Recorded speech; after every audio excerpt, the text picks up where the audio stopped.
সবাইকে শুভ সন্ধ্যা, নমস্কার।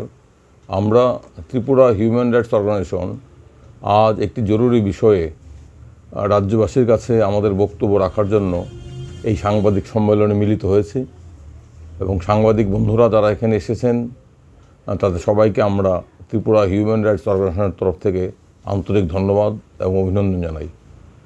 আপনারা জানেন যে আগামী পয়লা জুলাই 2024 সন থেকে আমাদের দেশে 3টি নূতন ফৌজদারি আইন চালু হচ্ছে সারা দেশে। ভারতীয় ন্যায় সংহিতা, ভারতীয় সাক্ষ্য অধিনিয়ম এবং ভারতীয় নাগরিক সুরক্ষা সংহিতা, এই 3টি আইন পয়লা জুলাই সারা দেশে চালু হচ্ছে। এবং এতদিন অবধি চালু হওয়া যে 3টি আইন ছিল, Indian evidence act 1872, Indian penal code 1860 এবং ক্রিমিনাল প্রসিডিওর কোড 1973, এই 3টি আইন বাতিল হয়ে গেছে। এই 3টি নূতন আইন সম্পর্কে আমাদের বক্তব্য ইতিমধ্যেই আমরা জানিয়েছি প্রেস বিবৃতির মধ্য দিয়ে। আমরা ত্রিপুরা হিউম্যান রাইটস অর্গানাইজেশন এই 3টি আইন নিয়ে গভীর উৎকণ্ঠা প্রকাশ করছি, কারণ এই 3টি ফৌজদারি আইনে নাগরিক অধিকার, নাগরিক স্বাধীনতা এবং আমাদের সংবিধানের 3য় অধ্যায়ে আমাদের নাগরিকদের প্রদত্ত মৌলিক অধিকারগুলোকে খর্ব করা হয়েছে।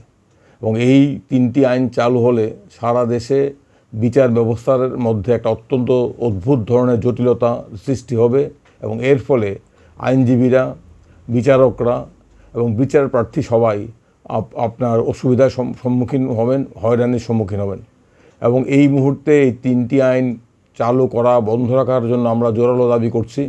শুধু আমরা নই, দেশের বিভিন্ন আইনজীবীদের সংগঠন, বার কাউন্সিল, বিভিন্ন রাজ্যের বার কাউন্সিল এবং বিভিন্ন বিশিষ্ট আইনজীবীরা, নাগরিক সংগঠনগুলো এবং বিশিষ্ট নাগরিকরা ইতিমধ্যে এই 3টি আইন নিয়ে গভীর উদ্বেগ এবং উৎকণ্ঠা প্রকাশ করেছেন।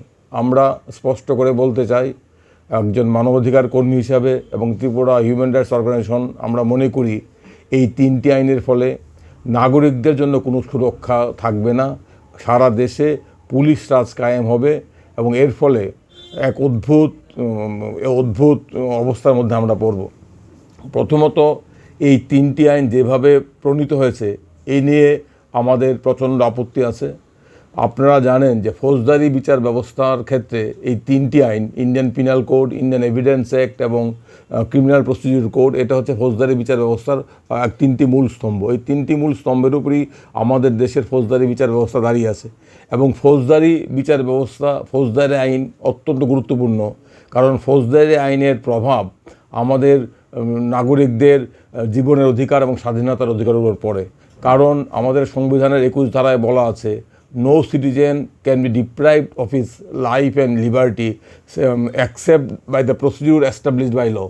অর্থাৎ আমাকে যদি শাস্তি দিতে হয়, কারাদণ্ড দিতে হয়, আমার যদি জীবনের অধিকার, নাগরিক অধিকার খর্ব করতে হয়, স্বাধীনতা খর্ব করতে হয়, তাহলে সেটা করা সম্ভব একমাত্র আইন দ্বারা স্থাপিত ব্যবস্থার মাধ্যমে। সেক্ষেত্রে ফৌজদারি আইনের অত্যন্ত গুরুত্বপূর্ণ ভূমিকা আছে এবং এই ফৌজদারি আইন আমাদের জীবনের অধিকার, স্বাধীনতার অধিকারকে সরাসরি এর সাথে যুক্ত।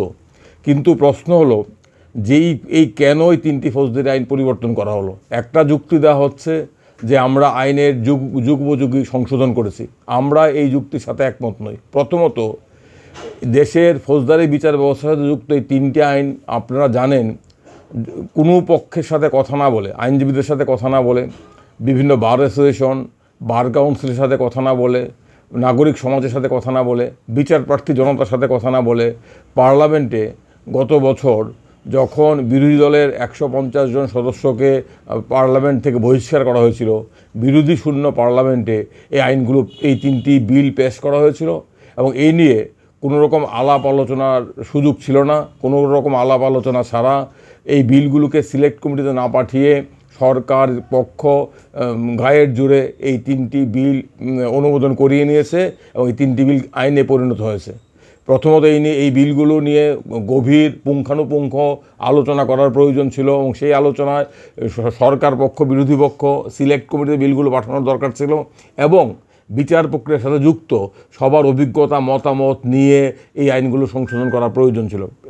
এটা হচ্ছে আমাদের প্রথম আপত্তি। এই আইনগুলো রচনা করার ক্ষেত্রে সংশ্লিষ্ট সকলের মতামত গ্রহণ করা হয়নি। এটা একতরফাভাবে করা হয়েছে।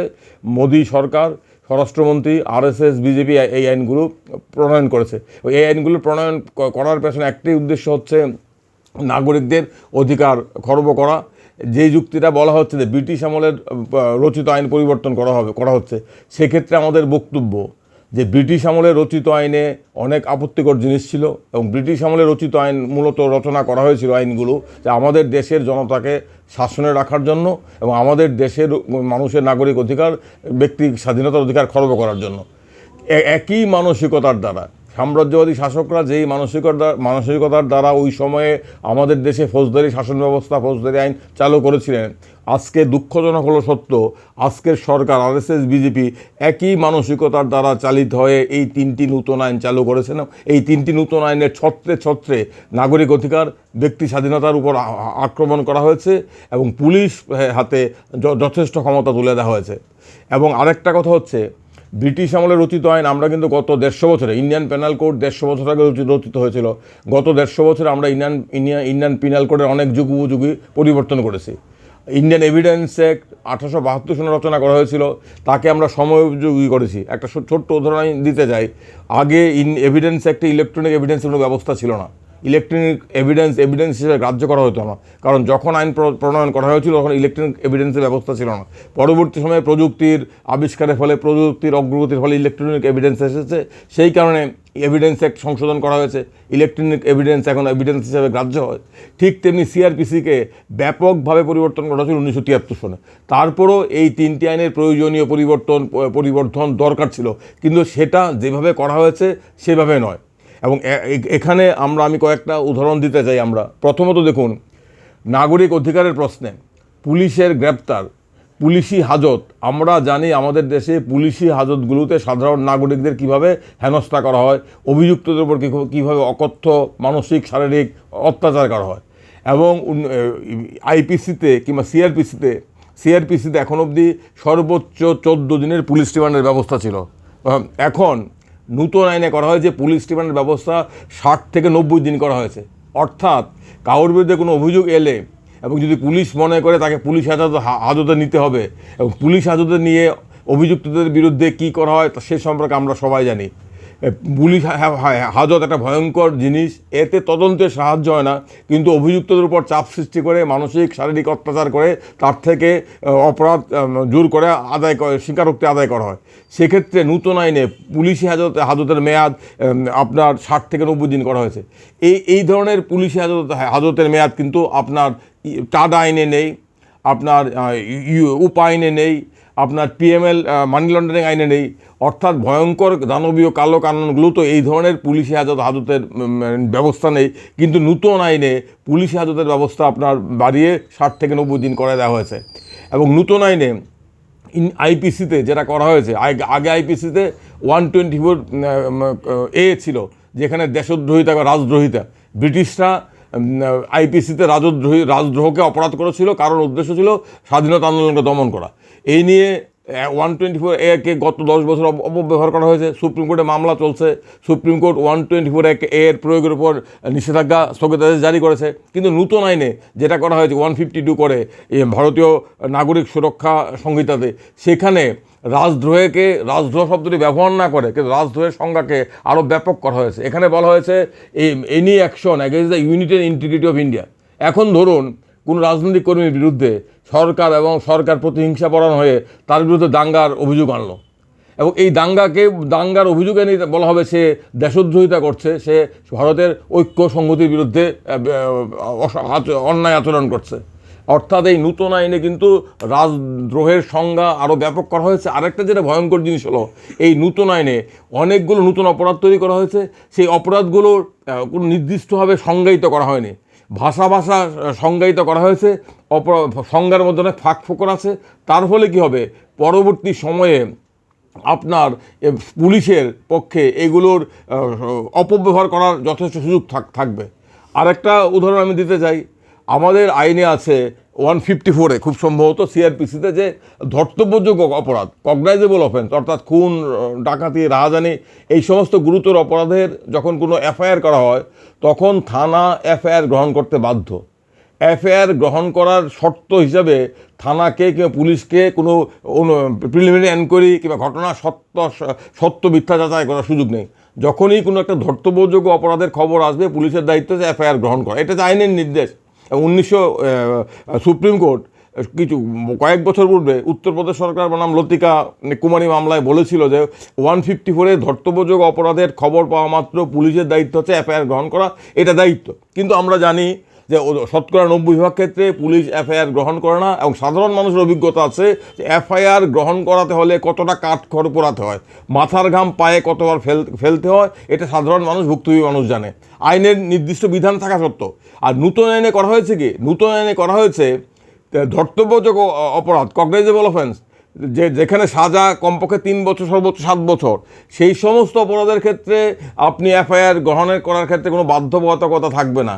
এখন সেখানে পুলিশকে ছাড়পত্র দিয়ে দেওয়া হয়েছে, পুলিশ প্রিলিমিনারি ইনভেস্টিগেশন করবে। প্রিলিমিনারি ইনভেস্টিগেশন করে যদি পুলিশ সন্তুষ্ট হয় তাহলে এফআইআর গ্রহণ করবে। অর্থাৎ এফআইআর গ্রহণ করা এখন পুলিশের সম্পূর্ণ ইচ্ছার উপর চলে গেল, এবং সেক্ষেত্রে সাধারণ মানুষ এই ধরনের অপরাধের ক্ষেত্রে এফআইআর করার ক্ষেত্রে হয়রানি আরও বাড়বে। সেটা সবটাই পুলিশের উপর, পুলিশকে সন্তুষ্ট করার উপর নির্ভর করবে। আমরা জানি আমাদের দেশের পুলিশি ব্যবস্থার কি ভয়ঙ্কর হাল, পুলিশ কিভাবে সাধারণ মানুষের সাথে ব্যবহার করে, পুলিশ কিভাবে আইনের অপব্যবহার করে, আমরা এটা জানি।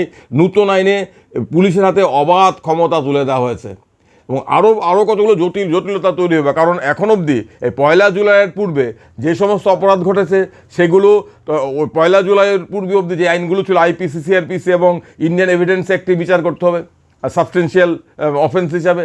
প্রসিডিউরাল আইন নতুন চালু হলো। এক্ষেত্রে অনেকে বলবেন, আজকে দেখলাম রাজ্য সরকারের পক্ষে কয়েকজন ভোগ কর্মচারী তারা এই নতুন আইনের ব্যাখ্যা করার ক্ষেত্রে অনেক ভুল বক্তব্য রেখেছেন। তারা বলবেন যে সাবস্টেন্সিয়াল অফেন্স হলে অফেন্স তো নতুন করে ক্রিয়েট হবে না, প্রসিডিউরাল ল নতুন করে করা যায়। কিন্তু প্রশ্ন আছে, প্রসিডিউরাল ল যদি আমার অধিকারকে আঘাত করে সেক্ষেত্রে কিন্তু আমি প্রসিডিউরাল ল আমি চ্যালেঞ্জ করতে পারি। তাহলে প্রতি মুহূর্তে আদালতকে সিদ্ধান্ত নিতে হবে যে এই 1 জুলাইয়ের আগের অপরাধের বিচার কোন আইনে হবে।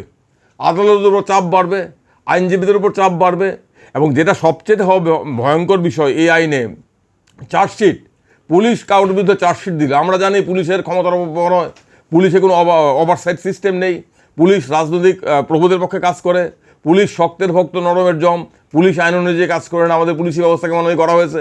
এখন আগে কি ছিল, চার্জশিট দিলে আমার বিরুদ্ধে আদালতে চার্জ হবে কি হবে না, সেক্ষেত্রে আমাকে আদালতে বক্তব্য রাখার সুযোগ থাকতো। আমি আদালতকে আমি সন্তুষ্ট করতে পারতাম যে পুলিশ তদন্ত করে যা জমা পড়েছে তার ভিত্তিতে চার্জশিট করার সুযোগ নেই, সেক্ষেত্রে আদালত আমার বক্তব্য গ্রহণ করে চার্জশিট বাতিল করে আমাকে বিচার প্রক্রিয়ার এই হয়রানি থেকে রক্ষা করতে পারতেন। এখন কিন্তু চার্জশিট দেওয়া মাত্রই আমার বিরুদ্ধে চার্জ হয়ে যাবে, তারপর আমাকে এই চার্জের পেছনে ছুটতে হবে। তাই আমি যে কথাটা বলতে চাই, এটা আমার বক্তব্য নয়, সারা দেশের মানবাধিকার সংগঠন, আইনজীবীদের বক্তব্য যে নাগরিক সুরক্ষা সংহিতায় নাগরিকদের কোনো সুরক্ষা নেই, এবং এই কারণে এই আইন পুলিশি রাজ কায়েম করবে, এবং আমাদের যে স্বাধীনতা এবং জীবনের অধিকার, সংবিধানের মৌলিক অধিকার, এই মৌলিক অধিকার বিপন্ন হবে। এই মৌলিক অধিকার বিপন্ন হওয়ার লক্ষ্যেই তারা এই আইনটা করেছে। আরেকটা কথা বলা প্রয়োজন, আরএসএস বিজেপির মুখে ডিকলোনাইজেশনের কথা শোভা পায় না। আমরা ইতিহাসের ছাত্র, আমরা জানি যারা সাম্রাজ্যবাদের সবচেয়ে বড় দোসর, যাদের রক্তে সাম্রাজ্যবাদ বিরোধিতার কোনো ঐতিহ্য নেই, তাদের মুখে সাম্রাজ্যবাদ বিরোধিতার কথা শোভা পায় না। তারা এই আইনগুলো করেছে অত্যন্ত বদমতলব নিয়ে, এর পেছনে কোনো সৎ উদ্দেশ্য নেই, এর পেছনে একটাই বদমতলব আছে, সেটা হচ্ছে মানুষের অধিকারকে কণ্ঠরোধ করো, গণতান্ত্রিক প্রতিবাদ, শান্তিপূর্ণ প্রতিবাদ, সরকারের বিরুদ্ধে সমালোচনার রাস্তা বন্ধ করো, নাগরিকদের আইনি হয়রানির জন্য পুলিশের হাতে অবাধ ছাড়পত্র তুলে দাও। তার জন্য তড়িঘড়ি করে পার্লামেন্টকে অচল করে দিয়ে বিরোধী শূন্য পার্লামেন্টে কোনো পক্ষের মতামত নিয়ে আইনগুলো চালু করা হয়েছে। আমরা আবারও জোরালোভাবে দাবি করছি, এই 3টি আইন অবিলম্বে চালু করা বন্ধ রাখতে হবে। আরেকটা কথাই বলবো, এখানে যারা আছি আমরা অনেকে আইনজীবী, এই নতুন আইনে আইনজীবীদের ভূমিকাও চলে যাবে। যদি আপনারা জানেন, একজন আইনজীবী হিসেবে আমরা জানি যে যদি কাউকে উপায়নে গ্রেপ্তার করা হয় সেখানে তার জামিন পাওয়া কতটা কঠিন, কারণ আইনেই বলে দেওয়া হয়েছে জামিন দিতে হলে আদালতকে এই ধারণায় পৌঁছতে হবে যে অভিযুক্তের বিরুদ্ধে আনিত অভিযোগ মিথ্যা, অভিযুক্ত নির্দোষ, এই কনক্লুশন আদালতকে আনতে হবে। সেই কারণে উপায়নে জামিন পাওয়া খুবই কঠিন। একজন নিরপরাধ লোককে উপায়নে জড়িয়ে দিলে বছরের বছর জেলে পচে মরতে হয়, তার বিচার প্রক্রিয়া ত্বরান্বিত করার সুযোগ থাকে না। এই নতুন আইনও এমনভাবে জামিনের ব্যবস্থা করা হয়েছে, এমনভাবে পুলিশ রিমান্ডের ব্যবস্থা করা হয়েছে, এখানে আইনজীবীদের কোনো ভূমিকা থাকবে না, আদালতেরও ভূমিকা থাকবে না। এটাও দুঃখজনক সত্য যে আদালতগুলো, আমাদের সর্বোচ্চ আদালত থেকে শুরু করে আমাদের বিভিন্ন স্তরের আদালত গত 10-15 বছরে নাগরিক অধিকার রক্ষা করার প্রশ্নে যে ভূমিকা পালন করার দায়িত্ব তাদের আছে, তারা সেই ভূমিকা পালন করতে পারছে না। আগামী দিনে নতুন আইনের ফলে আদালতের ভূমিকা অনেকটা সংকুচিত হয়ে পড়বে। একটা ভয়ঙ্কর পুলিশি রাজ কায়েম করার জন্য এই আইনগুলো চালু করা হয়েছে। আমরা বলবো ত্রিপুরা হিউম্যান রাইটস অর্গানাইজেশন যে এই লোকসভা নির্বাচনের জনাদেশকে থেকে শিক্ষা নিয়ে কেন্দ্রীয় সরকার অবিলম্বে 3টি আইন চালু রাখা বন্ধ করুক, মানুষের উপর, নাগরিক অধিকারের উপর, আইন পেশার উপর আক্রমণ বন্ধ রাখুক, এবং এই 3টি আইন নিয়ে সংশ্লিষ্ট সকল পক্ষের মতামত নেওয়া হোক, সব ব্রড বেসড আলোচনা করে এই 3টি আইনের পরিমার্জন করে নূতন অবতারে এই 3টি আইন আনা হোক। আর আরেকটা কথা বলা প্রয়োজন, যেটা আমি প্রথম থেকে বলছি, এই 3টি আইন হচ্ছে নূতন বোতলে পুরনো মদ। ব্রিটিশ আমলের 3টি আইনকে আরও ভয়ঙ্কর চেহারা এই RSS বিজেপির সরকার ফিরিয়ে এনেছে। তাই আমরা মনে করছি আগামী 1 জুলাই ভারতবর্ষের বিচার ব্যবস্থার ইতিহাসে একটা ভয়ঙ্কর কালো দিন। এর বিরুদ্ধে রাজ্যবাসীকে আমাদের সতর্ক করার দায়িত্ব আমাদের, এবং প্রতি স্তরে আন্দোলন করতে হবে, প্রতি স্তরে আওয়াজ তুলতে হবে। এই 3টি আইন প্রণয়ন বন্ধ রেখে সংশ্লিষ্ট সবার মতামত নিয়ে আলোচনা করে সবার সাথে কথা বলে যদি নূতন পরিবর্তন করতে হয় পরিবর্তন করতে হবে। আমরা আইনের পরিবর্তনের বিরোধী নই, কিন্তু আইনের পরিবর্তন হচ্ছে নাগরিক অধিকারকে আরও সম্প্রসারিত করার প্রশ্নে। আইনের পরিবর্তন প্রয়োজন পুলিশি স্বেচ্ছাচারের উপর অঙ্কুশ লাগানোর প্রশ্নে। আইনের পরিবর্তন প্রয়োজন বিচার ব্যবস্থাকে, বিচার প্রক্রিয়াকে ত্বরান্বিত করার প্রশ্নে। আইনের পরিবর্তন নাগরিকদের হয়রানির জন্য নয়, আইনের পরিবর্তন পুলিশের স্বেচ্ছাচারকে ছাড়পত্র দেওয়ার জন্য নয়। তাই আমরা এই সাংবাদিক সম্মেলনের মাধ্যমে রাজ্যবাসীর কাছে এবং সমস্ত অংশের মানুষের কাছে আবেদন করছি, আপনারা এই 3টি আইন আমাদের সবারকে স্পর্শ করবে। আমরা অনেকে মনে করতে আমার বিরুদ্ধে মামলা নেই, কী হবে? কিন্তু আগামী দিনে সরকার কিংবা পুলিশ যখন আমার বিরুদ্ধে মিথ্যা মামলায় জড়াবে, তখন কিন্তু আমি এই আইনের চক্রজালে পড়ে যাব, তখন কিন্তু আমাদের ভুগতে হবে, প্রত্যেকের ভুগতে হবে। তাই এখনই আমাদের সতর্ক হওয়া প্রয়োজন, সরকারের উপর চাপ তৈরি করতে হবে। এই 3টি আইন 1 জুলাই থেকে চালু রাখা বন্ধ করুক, সরকার আলোচনা করুক, তারপর আলোচনা করে এই 3টি আইনকে নূতন অবতারে অনেকটা ভদ্রস্থ চেহারায় ফিরিয়ে আনুক।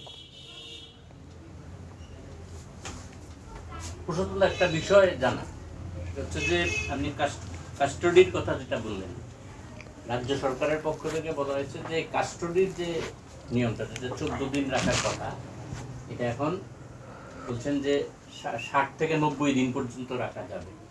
রাজ্য সরকারের একজন প্রতিনিধি আজকে বললেন যে এটা আসলে কমিয়েই নেওয়া হয়েছে। তার ব্যাখ্যা হিসাবে উনি দিলেন যে এই প্রশ্নটা লোকসভায় যখন আলোচনা হয়, উনি কোথায় পেয়েছেন, লোকসভায় কি আলোচনা হয়েছে মানুষ দেখেনি যদিও, কিন্তু এইখানে লোকসভায় আলোচনার সময় স্বরাষ্ট্রমন্ত্রী বলেছেন এই কথাটা। স্বরাষ্ট্রমন্ত্রীর বক্তব্যটা উনি কে? রাজ্য সরকারের প্রতিনিধি কে? রাজ্য সরকারের একজন প্রতিনিধি। নাম কি ওনার নাম কি?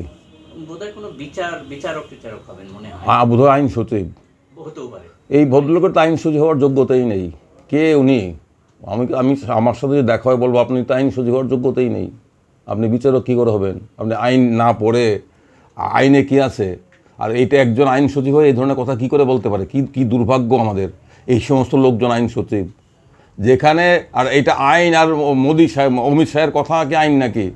আইনে আছে, আগে ছিল কি সেকশন 173-তে ছিল not more than in a police custody not more than 14 days, এটাকে ডিলিট করে দিয়েছে। তো আসলে কি হয়, এই সমস্ত মেরুদণ্ডহীন মানে মূর্খদের নিয়ে বসালে যা হয়, এ তো মিথ্যা কথা বলছেন, প্রতারণা করছেন মানুষের সাথে, এই বিভ্রান্ত করা অন্যায়। উনি নিশ্চয়ই পড়েননি। যদি আমাদের আইন সূচির অবস্থা, এতে আমাদের ভালো হবে। হ্যাঁ, তো উনিও তো এই আইনে বিপদে পড়বেন পরবর্তী সময়, ওনার জন্য এই দিন অপেক্ষা করবে। একজন আইন সচিব যদি আইনটা পড়েই কথা বলেন, আর উনি কী করে বলেন, আগে ছিল পুলিশ কাস্টডিতে নট মোর দেন 14 days, একদম স্পেসিফিক। তার ফলে কোনো অবস্থাতেই 14 দিনের বেশি পুলিশ কাস্টডি দেওয়া যেত, এখন সেটাকে বাড়িয়ে 69 days করা হয়েছে। অর্থ কি? উনি এটা জানেন না, উনি ইংরেজি বোঝেন না, উনি আইন সচিব, ওনার তো আইন সচিব হওয়ার যোগ্যতাই নেই।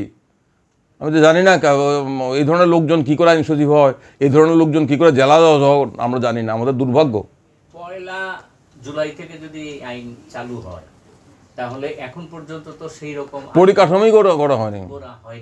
তো সেই ক্ষেত্রে বিচার ব্যবস্থাটাই টোটাল কি প্রশ্নচিহ্ন? বিচার ব্যবস্থার প্রচণ্ড চাপ পড়বে প্রতি মুহূর্তে। আমি যে প্রশ্নটা আলোচনাটা তুললাম, কোনটা প্রসিডিউরাল ল, কোনটা প্রসিডিউরাল ল আমার রাইট সাবস্টেন্সিয়ালি এফেক্ট করছে কি করছে না, কোন আইনে বিচার হবে, এই তো এই যে এপিলগুলো আছে, এপিল রিভিশন, এগুলো তো যেগুলো 1 জুলাই অবধি ছিল, এগুলো তো এই পুরনো আইনে বিচার করতে হবে।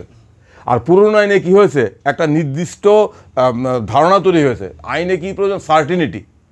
সুপ্রিম কোর্ট আইপিসি, সিআরপিসি এভিডেন্সের উপর গত 75 বছরে এর আগে অনেকগুলো রায় দিয়েছে। তাহলে একটা সার্টিনিটি তৈরি হয়েছে। আইন তো বেসড অন প্রেসিডেন্ট দিয়ে আদালত চলে মূলত, আইনজীবীরাও প্রেসিডেন্টের ভিতরে কাজ করেন। এখন তো নতুন করে প্রেসিডেন্ট করতে হবে, আরও 50 বছর লাগবে, দুটো সমান্তরাল ধারা চলবে। 1 জুলাই অবধি সমস্ত পেন্ডিং এপিল রিভিশন সবগুলো বিচার হবে পুরনো আইনে, এবং 1 জুলাইয়ের আগে যে সমস্ত অফেন্স বিচার শুরু হয়েছে সেগুলো তো পুরনো আইনে হওয়া উচিত। যদি তারা নতুন আইনে করতে চায় সেক্ষেত্রে আসামিরা এবং অভিযুক্তরা বলবেন যে নতুন আইনে আমার রাইট প্রেজুডিস হচ্ছে, তাহলে আবার আদালতকে সিদ্ধান্ত নিতে হবে, আদালতকে বিচার করতে হবে তার রাইট প্রেজুডিস হচ্ছে কি হচ্ছে না। তারা বিচার প্রক্রিয়া আরও দীর্ঘায়িত হবে। পরিকাঠামো তো তৈরি হয়নি। আর এটা কি 5 স্টার হোটেলে মিটিং করে সরকারি আইনজীবীদের, সরকারি আমলাদের দিয়ে প্রেস কনফারেন্স করিয়ে আমাদের মতো দেশে এত বড়টা ব্যাপক পরিবর্তন করা যায়? ব্যবহারিক কতগুলো অসুবিধা আছে। এই উপমহাদেশের মানুষ 150-200 বছর ধরে জানেন চিটিং মানে 420, গ্রামের লোক কী কেস 420, এখন 420 নেই, আরেকটা ধারাটা পাল্টে গেছে। ব্যবহারিকত অসুবিধা।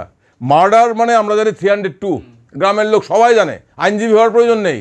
307 অ্যাটেম্প টু মার্ডার, এখন তো এই ধারাগুলো পাল্টে গেছে, মার্ডারের ধারা অন্য কিছু হয়েছে নতুন আইনে।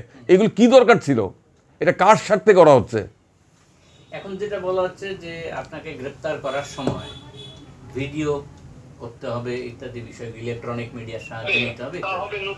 কিন্তু যদি ভীমা কোরেগাঁওয়ের ইনসিডেন্টটা আমরা ধরি, সুপ্রিম কোর্টে তো জমা হয়েছে, সেটাকেও ডক্ট্রিন করা হয়েছিল বা পাল্টে দেওয়া হয়েছিল। তো সেটা কি আরেকটা সমস্যার সৃষ্টি করতে পারে না? এটাকে কেউ বলছেন যে না, এটা একটা ভালো দিক। ভালো দিক তো। আর একটা কথা, এই নতুন আইনে কিন্তু ওরা যে বলছেন পুরনো আইনকে আমরা পাল্টে দিচ্ছি। আমি আজকে ইন্ডিয়ান এক্সপ্রেসে 2জন গবেষকের একটা লেখা দেখলাম, তারা বলল পুরনো আইনের 75 প্রভিশনকে ভার্বেটিভ ইনটেক্ট রাখা হয়েছে। পুরনো 3টি আইনের যেই 75% ধারাকে হুবহু এক রাখা হয়েছে। পরিবর্তন কোথায় করা হয়েছে?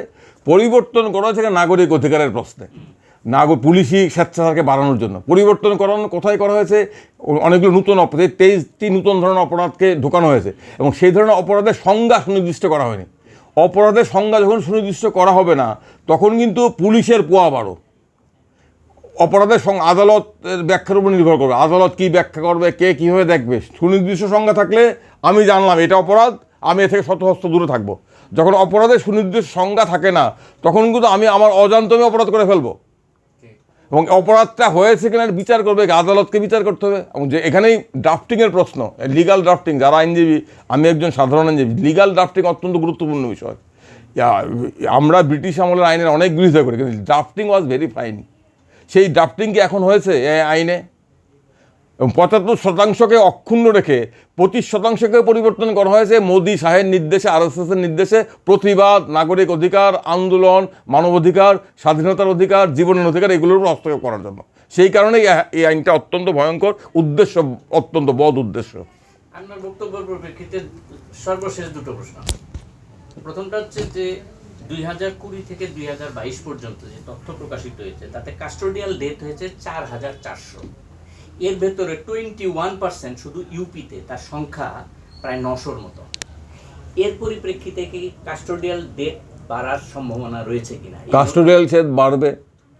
আর দ্বিতীয়ত আপনি যে সংখ্যাটা বলেন, এই সংখ্যাটা অনেক কম সংখ্যা। কাস্টোডিয়াল ডেথকে মেরে হার্ট অ্যাটাক বানানো হয় আমাদের রাজ্যে, আমরা জানি। মেরে কাস্টোডিয়ালদের টর্চার করে মেরে বলে ফাঁসি দিয়েছে, কিংবা পুলিশের গল্প আছে। এবং দুঃখজনক হলো সত্য, অনেক ক্ষেত্রে আদালত এই সমস্ত গল্পগুলো গিলে ফেলে। এবং আমরা এই যে 4000 বললে এর সংখ্যাটা অন্তত 5 গুণ বেশি হবে। আর কাস্টোডির মেয়াদ বাড়ানোর ফলে কাস্টোডিয়াল ডেথের সংখ্যা বাড়বে। আর কাস্টোডিতে কী হয় আমরা জানি, পুলিশ কাস্টোডিতে কী হয় দেশের মানুষ জানে। এই পুলিশ কাস্টোডির মেয়াদ বাড়ানো হলো 60 দিন 90 দিন, অর্থ কী? ঠিক। আর সর্বশেষ প্রশ্ন হচ্ছে যে এই যা যা এতক্ষণ বললেন তাতে এটা কি জরুরি অবস্থাটাকে আইনগত দরজা দিয়ে দেওয়া হচ্ছে কিনা? আমরা তো ঘোষিত জরুরি অবস্থার মধ্যে রয়েছি। এর জন্যই তো এই নির্বাচনে মানুষ রাম মন্দিরের উন্মাদনাকে অগ্রাহ্য করে গণতন্ত্র এবং স্বাধীনতা সংবিধানের পক্ষে রায় দিয়েছেন। তারা তো চাইছেন পেছনের দরজা দিয়ে জরুরি অবস্থা জারি করতে, এবং এই আইনগুলো সংশোধন তো একটাই উদ্দেশ্য, অন্য কোনো উদ্দেশ্য নেই। এর সাথে গণতন্ত্রের প্রশ্ন, নাগরিক অধিকার সম্প্রসারণের প্রশ্ন নেই। এই ভারতীয় নাগরিক সুরক্ষা সংহিতায় নাগরিকদের সুরক্ষা ছাড়া সব কিছু আছে। ধন্যবাদ সবাইকে।